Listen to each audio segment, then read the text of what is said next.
अस्सलाम पाकिस्तान और ख़ास तौर पर शहरी सिंध की अवाम, जैसा कि मैंने आपसे कहा कि कराची के मसले का हल तब तक नहीं हो सकता कि जब तक कि कराची की सियासत सही नहीं हो जाती, और कराची की सियासत तब तक सही नहीं हो सकती कि जब तक एमक्यूएम सही नहीं हो जा सकती।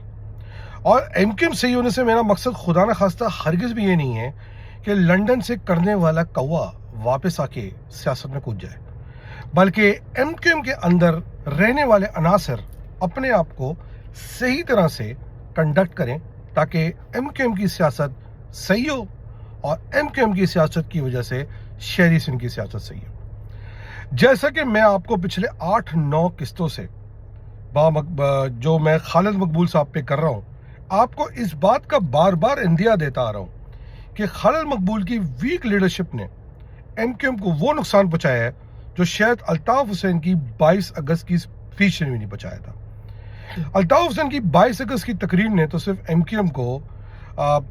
एक दहाने तक ज़रूर पहुँचा दिया था, मगर उसके बाद भी बावजूद एमक्यूएम नज़रियाती तौर पे तो जिंदा थी, मगर खालिद मकबूल ने वो जो उम्मीद थी उसको ख़त्म कर दिया। कभी कभार तो ऐसा लगता है कि खालिद मकबूल जानबूझकर एमक्यूएम को ख़त्म करना चाहते हैं ताकि लोग शायद अल्ताफ हुसैन को ना भूलें, या वो ये चाहते हैं कि अगर एमक्यूएम कामयाब हो गई तो शायद लोग अल्ताफ हुसैन को भूल जाएंगे, या वो शायद ये चाहते हैं कि अगर एमक्यूएम अल्ताफ हुसैन की नहीं हो सकी तो शायद किसी की भी ना हो, और वो इस एजेंडे पे कारज़त हैं। मगर मसला ये है कि खालिद मकबूल, जैसे कि मैंने आपको पिछले दिनों भी कहा, वो उन अनासर में शामिल हैं कि जिन्होंने आज एमक्यूएम को ज़बू हाली का शिकार बचाया। आप ये ना भूलिए कि मुसलसल हुकूमत में रहने के बावजूद, मुसलसल मिनिस्टर रहने के बावजूद और मुसलसल 22 अगस्त के बाद इन पर एक दफ़ा भी कोई चार्जशीट नहीं हुई, हालांकि इनके आने से पहले इन पर इल्ज़ाम था कि ये हिंदुस्तान के अंदर गुलछर्रे उड़ा के आए थे। बहरहाल, आज का व्लॉग क्यों कर रहे हैं? आज का व्लॉग इसलिए कर रहे हैं कि सलीम साफ़ी नाम के एक जर्नलिस्ट हैं, उन्होंने 2 लोगों के इंटरव्यू किए, एक चेयरमैन खालिद मकबूल का, और कल मैंने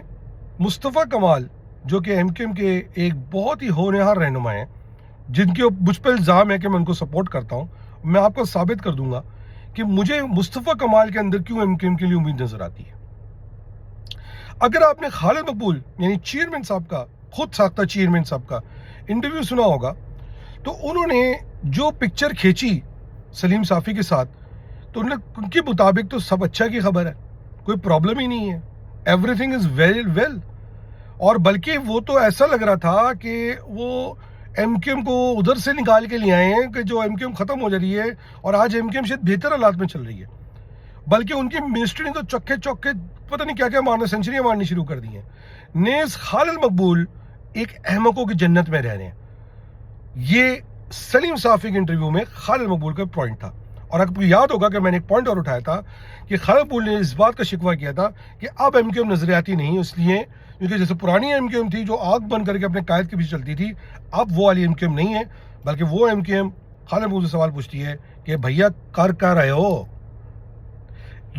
अब आप कल का इंटरव्यू सुनिए मुस्तफ़ा कमाल का, और जब मुस्तफ़ा कमाल से सलीम साफ़ी ने वही सवाल पूछा तो मुझे कहने में कोई कबाहत नहीं होगी कि मुस्तफ़ा कमाल ने क्लियरली बात बोली कि सब अच्छा नहीं है। बिलखुसूस जब बार बार 26वीं तरमीम में एमक्यूएम के किरदार पर बात की गई तो मुस्तफ़ा कमाल साहब 2 से 3 दफ़ा ये कहते हुए सुनाई दिए गए कि हम पर कोई प्रेशर नहीं था, मगर हमने मांगा नहीं, हम मांग सकते थे। खालिद मकबूल की ये दी हुई स्टोरी कि हम पर अपने 107 मिसिंग कारकुनान का प्रेशर था कि अगर हम सवाल करेंगे तो उनका क्या होगा, उसका जवाब तो उनको 1.5-2 साल पहले बता दिया गया है, जो आज भी वो पेट पे रख के बैठे हुए हैं ताकि वो चूरन बेचते रहें। मुस्तफ़ा कमाल ने सच बोलते हुए कल इस बात का अंदिया दे दिया कि एमक्यूएम ने नहीं मांगा, बाशमूल इसके कि ये जो खुर्शीद अली खुर्शीदी बने घूम रहे हैं आपका एमक्यूएम का अपोजिशन लीडर, वो अभी तक ऑपोजिशन के वो ही नहीं है, पार्लियामेंट्री लीडर ही नहीं है। वो भी बता दिया ये सब काम किसको करने थे, खालिद मकबूल को करने थे ना। मुस्तफ़ा कमाल ने अपने इंटरव्यू में एक बात और बताई कि ये जो डिसीजन लेने की अंदर कमजोरी है ये खालिद मकबूल की वजह से है। नाम तो नहीं लिया उन्होंने, मगर अंदिया जरूर दे दिया उन्होंने کہ اسی کمزوریوں کی وجہ سے جہاں پر ایم کیو ایم صحیح طرح سے اپنے فیصلہ سازی نہیں کر پا رہی، نہ وہ نیگوشیٹ کر پا رہی ہے، نہ وہ کچھ لے پا رہی ہے. میں مصطفیٰ کمال کو سلام کرتا ہوں اس بات پہ کہ اس آدمی نے کم سے کم اس چیز کو مانا کہ ایم کیو ایم اپنے کیے ہوئے کسی بھی مقصد میں ناکام رہی ہے. ان 22 سیٹوں کے ساتھ وہ مقام بھی حاصل نہیں کر سکی جو شاید فضل الرحمان نے کر لیا. میں بالکل ان کی اس بات سے اگری کرتا ہوں کہ بلیک میلنگ نہیں ہونی چاہیے، ملک کو سٹینڈ سٹل پہ نہیں پہنچانا چاہیے، مگر یہ کہہ دینا خالد مقبول کی طرف سے کہ مجھ سے بہترین قائد کوئی نہیں ہے، میں نے بہترین لیڈرشپ چلائی ہے، ان کی نکمی سوشل میڈیا ٹیم کی طرف سے ان کی تعریفوں کے پل باندھنا اور مصطفیٰ کمال کا سچ بولنا، سچ بتانا، قوم کو حقائق سامنے لے کے آنا، یہ وجہ ہے. ان لوگوں کو میں کہتا ہوں یہ وجہ ہے کہ مصطفیٰ کمال کو میں ذاتی طور پر لائک کرتا ہوں. پہلے الطاف جیسے ناسور کے خلاف بغاوت کا علم اٹھایا، اب خالد مقبول جو مجھے لگتا ہے کہ الطاف سے بڑا ناسور ہے. بھائی الطاف کو تو یہ نہیں کہ وہ نظر آ رہا تھا وہ ناسور ہے، خالد مقبول وہ ہڈن ناسور ہے، وہ ہڈن کینسر ہے جس کا شاید آپ کو آخری وقت پہ پتہ چلے. کم سے کم مصطفیٰ کمال اس بات کو آ کے سچ کر رہے ہیں، بتا رہے ہیں، جھوٹ تو نہیں بول رہے کہ نہیں بھائی ہم بہت بہترین کام کر رہے ہیں. انہوں نے اس بات کا بھی اندازہ دے دیا کہ وہ جو جوک والی منسٹری بقول سقیم صافی کے بھی ایک نا پیچ منسٹری لے کے وہ بیٹھے ہوئے ہیں، پتہ نہیں کیوں انہوں نے اس بات کا بھی اندازہ دے دیا کہ اس سے بھی کچھ حاصل نہیں ہوا. ساتھ میں مصطفیٰ کمال نے ایک اور بڑی انٹرسٹنگ بات کی. انہوں نے ساتھ میں یہ ضرور کہا کہ میں یہاں پر ایم این اے اور ٹی اے ڈی اے لینے کے لیے نہیں بیٹھا. جیسے کہ ایم کیو ایم کے اکثر ایم این اے جو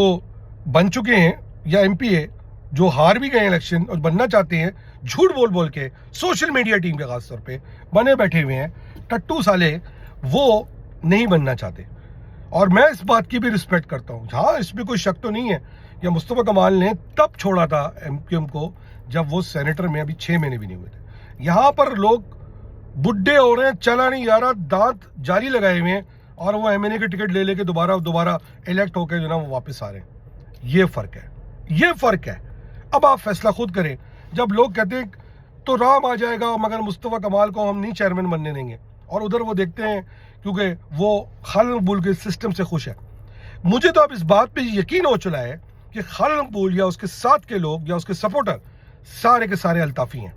کیونکہ وہ نہیں چاہتے کہ ایم کیو ایم کراچی کے اندر چل پائے تاکہ الطاف کی زیاد زندہ رہے.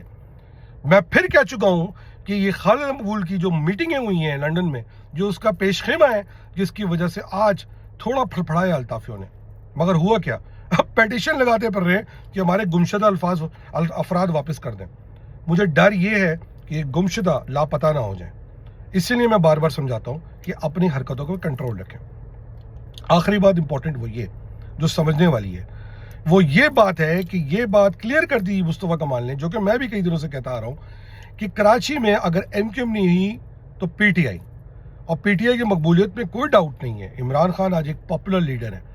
اگر آج وہ فلیکسیبلٹی لوگ کہتے ہیں دکھا دیں تو وہ اپنے گولز اچیو کر لیں گے. مگر سوال تو یہ بنتا ہے کہ کیا عمران خان کو وہ فلیکسیبلٹی دکھانی چاہیے جہاں پر ان کے ضمیر کا سودا ہو؟ سیاست کے اندر آپ کا ضمیر بہت امپورٹنٹ ہے، آپ کا پرنسپل بہت امپورٹنٹ ہے. ہو سکتا ہے عمران صاحب نے بہت غلطیاں کی ہو پاس پہ، مگر آج اگر وہ کسی پوائنٹ پہ صحیح کھڑے ہو رہے ہیں یا ان کو لگتا ہے کہ وہ صحیح ہیں، میں نہیں ہوتا اس کا فیصلہ کرنے والا، یہ ملک کا قانون کرے گا، تو تب جا کے ان کو اس پہ دیکھنا چاہیے. مگر مجھے ہنسی آتی ہے جب میں گورنمنٹ کے اسٹیٹ منسٹرز کی باتیں سن رہا ہوتا ہوں جہاں وہ چیخ کے عمران خان کو کرپٹ کہہ رہے ہوتے ہیں، اور پھر وہ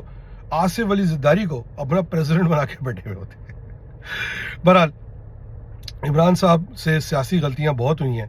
اور ایک سیاسی غلطی وہ یہ ہے کہ شاید ان کو سسٹم کا پتہ نہیں تھا اور ان کو کسی نے اس میں پھنسا دی ہے. مجھے یہ لگتا ہے، میرا گٹ فیل یہ ہے، اور وہ اب ظاہری بات ہے کیسے مانے کہ مجھ سے غلطی ہو گئی ہے، ادھر مسئلہ خراب ہو گیا. تو زرداری صاحب جیسے اتنے مایا ناز دنیا کے نمبر 10% آپ کے صدر ہوں، اور آپ عمران خان صاحب کو جو پیسہ جس کے اوپر بحث ہوئی ان کی جیب میں بھی نہیں گیا اس پر انگلی اٹھائیں. سر جی یہ تھوڑی سی زیادتی ہے، مگر خیر کوئی بات نہیں، ایسا تو چلتا ہے پاکستان میں یہ سب نہ ہو تو کیسے کہا جائے گا کہ پاکستان ہے. امپورٹنٹ چیز یہ بن رہی ہے کہ پاکستان کے حالات اللہ نہ کرے اس طرف جائیں کہ جہاں پر معاملہ خراب ہو جائے. میں آخری بات کال آف کرنے سے پہلے आर्मी चीफ साहब से रिक्वेस्ट करूंगा, सर जी कराची के बच्चों के मैट्रिक रिजल्ट में लग गई है, एमडी कैट में लग गई है, इंटर में लग गई है, नेस कोटा सिस्टम से तो वैसी लगी है, नौकरियां नहीं लग रही हैं। मेरी आपसे एक रिक्वेस्ट है सर, या तो आप पीपल्स पार्टी के साथ कोई और मंडवाली कर लें ताकि हमारी जान छोड़िए, हमारे ऊपर रहम करें, या पीपल्स पार्टी को जैसे मुस्तफा ने भी कहा अपने इंटरव्यू में, इनको बात बावर करा दें कि यार आपने कराची वालों का ख्याल करना है, वरना इससे पहले हमारे बच्चे भी फ्रस्ट्रेट हो जाएं और कोई गलत काम या गलत फैसला उठा लें, गलत कदम उठा लें। इसी के साथ दानिश का को इजाज़त दीजिए। जे महाजर, पाकिस्तान जिंदाबाद।